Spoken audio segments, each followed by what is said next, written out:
Bonjour, comment définir son objectif? Aujourd'hui, je vous donne 5 conseils pour définir des objectifs puissants et je vous donne aussi les détails de la méthode SMART avec un E. C'est parti!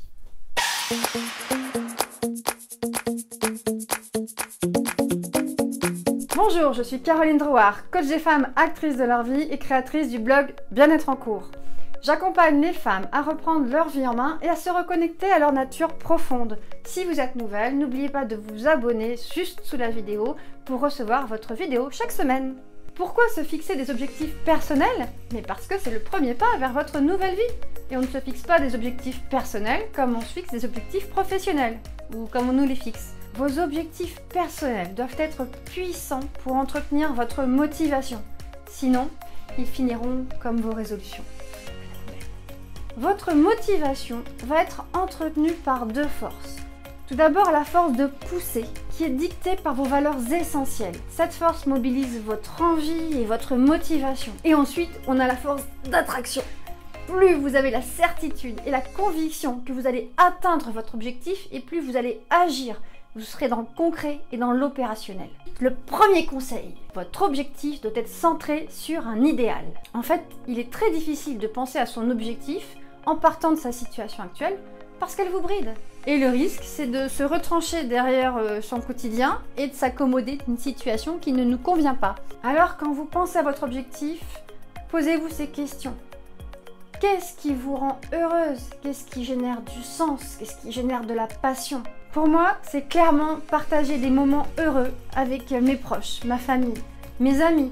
Mais c'est aussi d'entreprendre et de réussir des choses nouvelles. Et puis, j'aime aussi sentir que j'ai aidé d'autres personnes à accomplir quelque chose qui leur tient à cœur. Deuxième question à vous poser sur cet idéal, c'est pour quel idéal individuel ou collectif êtes-vous prête à donner le meilleur de vous? Moi, ce que je voulais par-dessus tout, c'était montrer à mes enfants que si notre vie ne nous plaît pas, il est possible de la changer. Tout est réalisable, rien n'est inéluctable.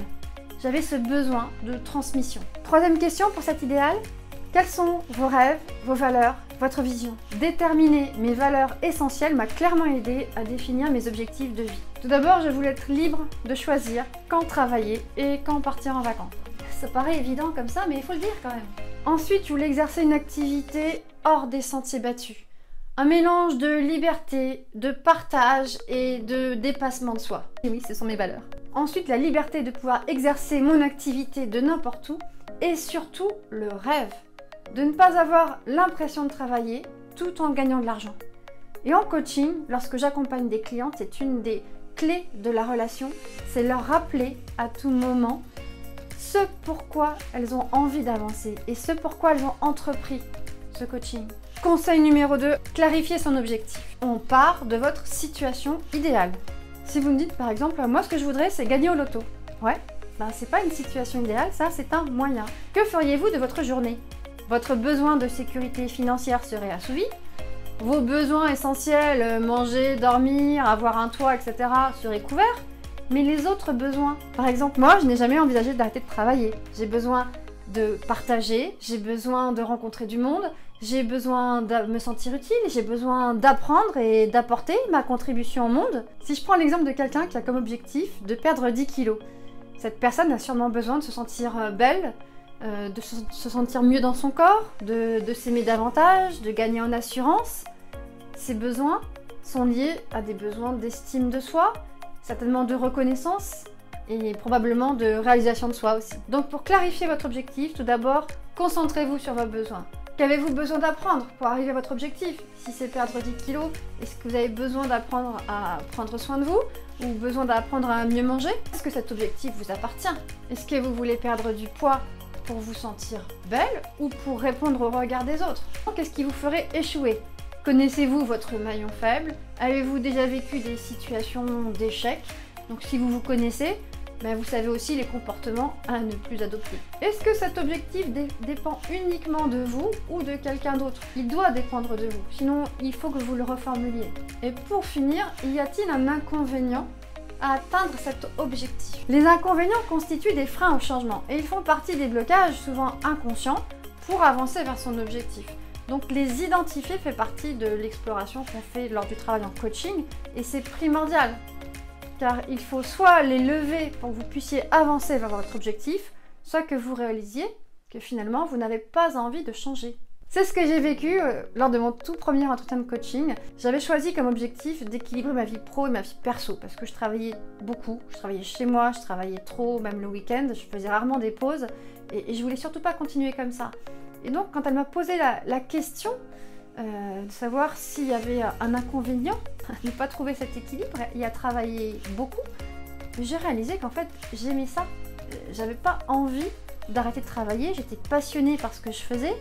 Et si je m'arrêtais de travailler, j'allais avoir moins de résultats. Parce que pour moi, ma croyance, c'était qu'il fallait travailler beaucoup pour ce que je voulais avoir. Avec les différentes étapes du coaching, j'ai appris à identifier mes croyances, à les débloquer et à travailler différemment et aussi à travailler mieux et à me reposer. Mon troisième conseil, se projeter dans l'avenir. Maintenant que vous avez clarifié votre objectif, on va passer à votre journée idéale et on va la visualiser. Donc, imaginez, vous avez atteint votre objectif d'ici 2-3 ans, c'est un objectif, on va dire à long terme, et vous n'avez aucune barrière géographique, temporelle ou financière. Comment se passe votre journée idéale? Comment commencez-vous votre journée? Où êtes-vous? Quel temps fait-il? Quelles odeurs s'offrent à vous? Que faites-vous? Maintenant que vous avez fait ce premier exercice, revenez un an en arrière et visualisez-vous. Où êtes-vous? Sur quel chemin êtes-vous qui vous permet d'avancer vers votre objectif? Et revenez encore un an en arrière, on va dire dans un an. Qu'avez-vous déjà accompli? Où en êtes-vous? Avec ces 3 visualisations, vous avez déjà commencé à élaborer une planification avec des étapes intermédiaires vers votre objectif. Alors, si vous voulez dès à présent commencer vos journées autrement, je vous propose de télécharger gratuitement le livre « Les 6 piliers d'une journée qui déchire » dont le lien se trouve sous la vidéo, dans la description. Vous pouvez aussi créer votre tableau de visualisation, c'est une bonne ressource pour nous aider dans l'atteinte de nos objectifs. Je vous partage la vidéo d'une méthode en 6 étapes pour créer son tableau de visualisation et je vous mets le lien sous la vidéo. 4e conseil, définir son objectif SMART avec un E.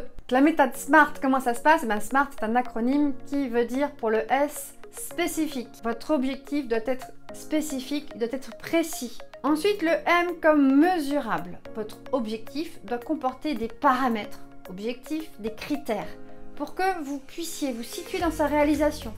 Mesurer son état d'avancement et son atteinte. Ensuite, on a le A comme atteignable, mais j'aime bien aussi acceptable, approprié, attirant, ambitieux. Ensuite, le R comme réaliste. L'objectif doit vous sembler possible à réaliser, il doit être concret et raisonnable. Ensuite, le T comme temporellement défini. L'objectif doit être limité dans le temps. Et enfin, le E comme écologique ou équilibré. Vous avez souvent vu cette description d'objectif SMART, mais ce qu'on oublie souvent, c'est de penser à son équilibre interne et on se fixe des choses qui sont parfois difficiles à tenir. Votre objectif doit être respectueux de votre équilibre interne et externe. Ajouter cette notion vous permet de vous assurer qu'il y a plus d'avantages que d'inconvénients à atteindre votre objectif. 5e conseil, il va aller vite celui-là, attention, formulez bien votre objectif de manière positive. Votre cerveau ne comprend pas la négation. Vous savez ce que vous ne voulez plus, mais pas forcément ce que vous voulez. Donc, demandez-vous, qu'est-ce que je veux à la place? Si je prends l'exemple de « je veux perdre 10 kilos », eh bien, il y a le mot « perdre » dedans. Donc, posez-vous la question, qu'est-ce que je vais gagner à la place? Et ensuite, deuxièmement, parlez au présent. Dites « je veux ».